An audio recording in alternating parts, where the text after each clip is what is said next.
Hi po.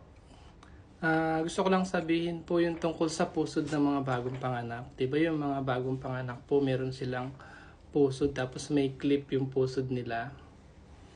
Pagka po yun ay nilalagyan nyo ng 70% alcohol. Kasi kailangan nyo po yung lagyan ng 70% alcohol para mag-dry siya.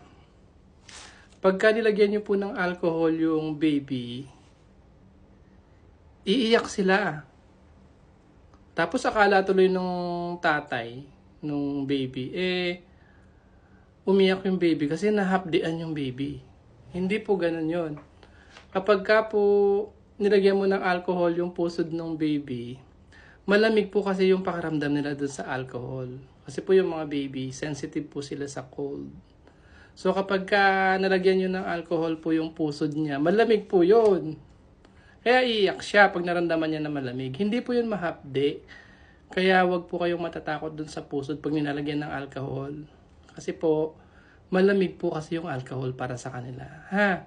So, kailangan po kasi linisin yung pusod kasi magnanana po yun, babaho. Ha? Okay po, thank you.